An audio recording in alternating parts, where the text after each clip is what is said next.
Sir ఏంటి sir ఈ పరిస్థితి? స్వయంగా బంగ్లాదేశ్ ఎంపీఏ పార్లమెంట్లో డైరెక్ట్గా ఇలా వాళ్ళ పార్లమెంట్లో మాట్లాడి ఇంతమంది చొరబాటుదారులు ఉన్నారు అక్కడ, వాళ్ళందరూ వచ్చేస్తే మనకి సోషల్ ఎకనామిక్ ప్రాబ్లం వస్తుంది, ఏంటి పరిస్థితి అని చెప్పి మాట్లాడుతున్నాడు. ఎక్కడికి పోతుంది సార్ భారతదేశం, అసలు ఎక్కడికి పోతుంది? సరే, ముందుగా మీకు శివగారు అట్లాగే మన హెచ్ఎం టీవీ ప్రేక్షకులందరికీ నమస్కారం అండి. సో ఈ మెంబర్ ఆఫ్ పార్లమెంట్ సభ్యులు అఖ్తార్ హుసేన్ వీరు నేషనల్ సిటిజన్ పార్టీ నుంచి ఎన్నిక కాబడ్డవారు.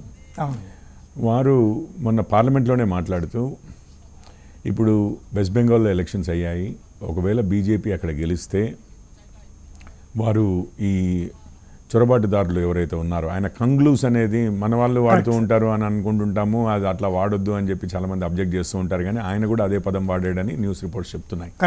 ఈ కంగ్లూస్ అందరినీ వాళ్ళు వాపస్ పంపిస్తే ఒకేసారి ఒక సీ ఆఫ్ రెఫ్యూజీస్ అన్నాడు, అంటే ఒక సముద్రం అంతా రెఫ్యూజీస్ ఒకటేసారి మీద పడితే మన దేశంలో ఒక క్రైసిస్ని ఏర్పరుస్తుంది. ఎస్పెషల్లీ నిరుద్యోగము, లేకపోతే హోమ్లెస్నెస్ అంటారు కదా, ఇల్లు లేకపోవడము, వారికి ఆవాసం లేకపోవడము, ఇట్లాంటివన్నీ ఒకటేసారి మీద పడతాయి.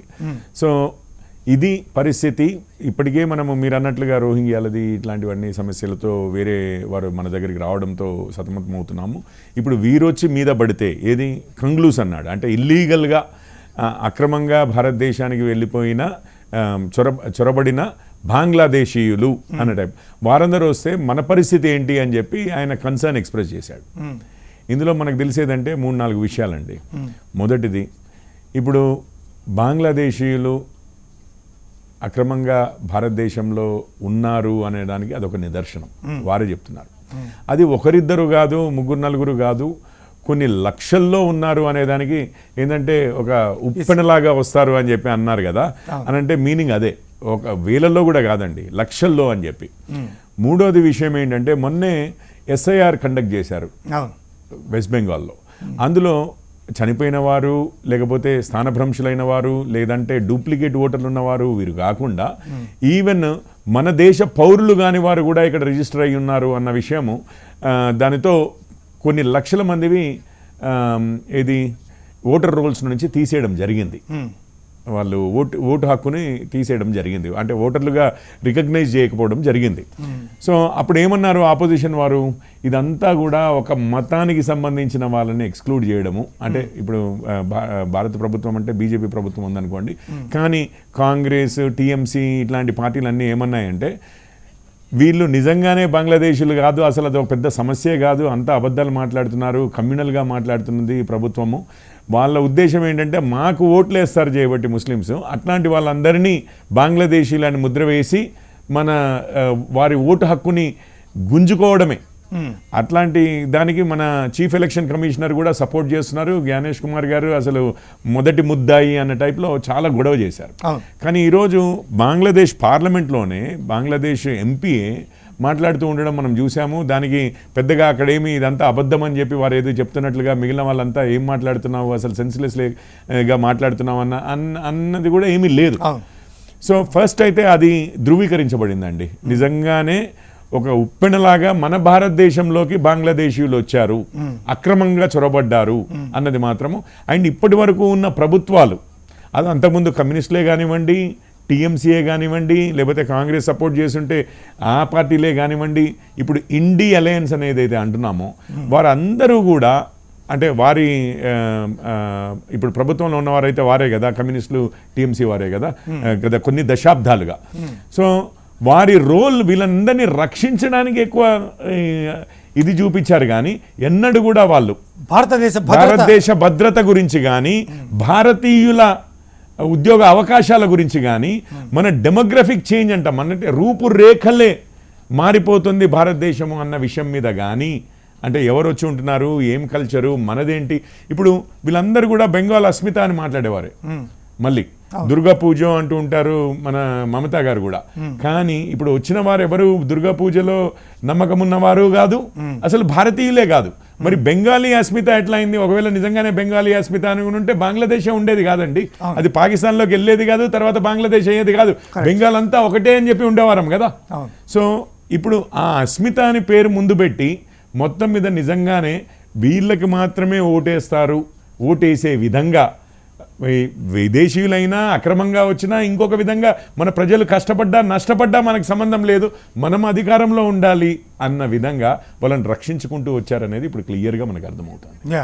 సో వీటి వల్ల ఇప్పుడు నిజంగానే కొన్ని లక్షల మంది మన దగ్గరికి వస్తే ఇప్పుడు అందులో నిజంగానే అసలు మొన్నటి వరకు బంగ్లాదేశ్ కూడా అంతకుముందు బంగ్లాదేశ్ అవామీ లీగ్ అని వారు ఉండే, మీకు షేక్ హసీనా గారు ఉండే, వారి ప్రభుత్వాన్ని పడవేసిన తర్వాత మీకు చూస్తూనే ఉన్నారు బంగ్లాదేశ్ అసలు భారత్ని ఒక శత్రువుగా చూడడం మొదలుపెట్టింది. కరెక్ట్. మరి ఒక శత్రువుగా చూస్తున్న దేశం నుంచి ప్రభుత్వము వారి దేశం నుంచి మన దేశానికి ఎవరైనా ఎప్పుడు పడితే అప్పుడు విచ్చలవిడిగా రాగలుగుతారు అని అంటే మనల్ని శత్రువుగా చూసినప్పుడు మనది ఏమవుతుందండి? మొన్నే మనం దురంధర్ సినిమా చూసాం. స్పైస్ అనే వాళ్ళు, లేకపోతే ఆ దేశపు ఇంటెలిజెన్స్ వాళ్ళు, లేకపోతే ఆ దేశం నుంచి టెర్రరిజం మనకు తెలుసు, యువతల సైడ్ నుంచి అవతల సైడ్ నుంచి కూడా టెర్రరిజము. అంతకుముందు కూడా బంగ్లాదేశ్ నుంచి మన నార్త్ ఈస్టర్న్ ఇన్సర్జెంట్స్ కూడా అక్కడ ట్రైన్ అయ్యేవారు వచ్చేవారు అని చెప్పి కూడా మనం విన్నాం. తర్వాత భారత్ బంగ్లాదేశ్ రిలేషన్స్ షేక్ హసీనా గారి సమయంలో కొంచెము మంచి మెరుగవడం వల్ల అవన్నీ ఆగిపోయాయి. ఇప్పుడు ప్రభుత్వం మనకి అగెయిన్స్ట్గా ఉంది, అయినా కానీ విచ్చలవిడిగా బార్డర్లో నుంచి ఎప్పుడు పడితే అప్పుడు ఎవరు పడితే వాళ్ళు వచ్చేదంటే ఇది దేశ భద్రతకి, అట్లాగే ఈ డెమోగ్రఫిక్ చేంజెస్ వల్ల దేశ సమగ్రతకి కూడా దెబ్బతీసే విధంగా మన ఆర్థిక వ్యవస్థ ఎట్లాగూ ఉంది, మన జీవన విధానాలు ఎట్లాగే ఉన్నాయి, వాటన్నిటి మీద దెబ్బలు ఎట్లాగూ పడతాయి.